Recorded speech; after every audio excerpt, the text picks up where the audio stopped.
Qui peut dire où mènent les chemins qu'on emprunte? Un jour on effeuille des pâquerettes et le lendemain on bouffe les pissenlits par la racine. Entre les deux, on aime un peu, beaucoup, passionnément, jusqu'à la folie même parfois, et puis on n'aime plus rien du tout. Et tout ce qu'on laisse, ce sont des pétales de nous.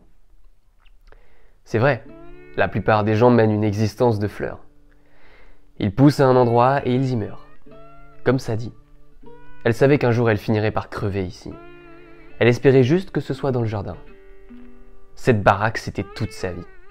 D'ailleurs, son père aimait à répéter qu'elle avait été construite dans le bois de leur arbre généalogique. Il racontait beaucoup de conneries, son père.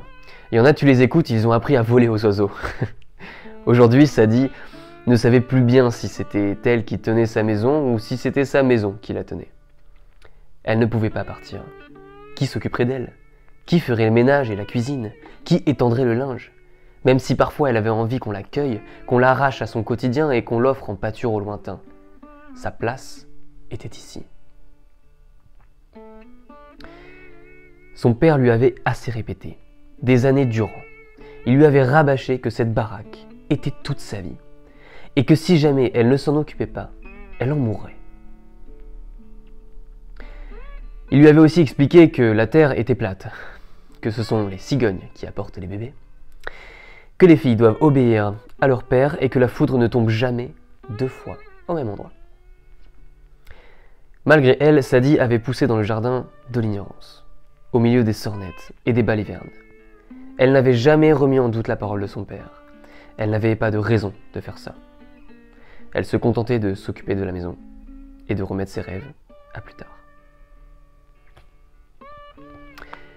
Et puis, l'orage est arrivé. C'était un jour de juillet comme il y en a plein. Depuis la fenêtre de sa chambre, Sadie avait vu la foudre s'abattre à 2 reprises sur la balançoire du jardin. 2 fois, au même endroit. Il arrive qu'il suffise d'une rencontre, d'une phrase dans un livre ou d'un éclair pour que s'opère une prise de conscience. Il lui avait menti. Son père lui avait menti. La foudre était tombée 2 fois au même endroit. Elle l'avait vu de ses propres yeux. Sans jamais se l'avouer, Sadie l'avait toujours soupçonné. Mais le cœur a ses instincts que l'amour ignore. C'était son père après tout. Elle lui avait tout donné. Son temps, sa force et même son corps quand il le lui avait demandé. Elle avait enduré toutes les tâches, fait tout ce qu'il avait désiré. De peur de mourir, elle avait fait passer la maison avant tout le reste. Cette baraque, c'était toute sa vie. C'était là qu'elle avait fait ses premiers pas, là qu'elle se réveillait et qu'elle s'endormait, là qu'elle avait appris tout ce qu'elle savait, là qu'il l'avait obligée à frotter, nettoyer, polir, laver, récurer, astiquer, blanchir, décrasser, purger. Là qu'elle avait renié ses rêves, là qu'elle avait grandi et là qu'elle allait buter son père. Le lendemain matin, Sadie avait pacté ses affaires et rassemblé son courage au milieu du salon. Après le premier coup de feu, elle avait regardé son père droit dans les yeux et lui avait balancé « La foudre ne frappe jamais 2 fois au même endroit. Moi, si. » Et le 2e coup de feu était parti.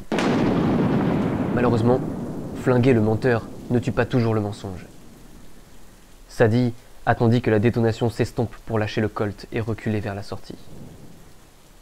Elle avait cru que ce serait facile, qu'elle pourrait s'enfuir comme ça, que quelque part une autre vie l'attendait. Mais rendue au milieu du jardin, elle s'était écroulée, pliée en 2 par la douleur. Elle sentait la maison qui la regardait avec pitié. Sadie ne pouvait se résoudre à l'abandonner. Cette baraque, c'était toute sa vie. Et parfois, la vérité n'est qu'un mensonge auquel on croit.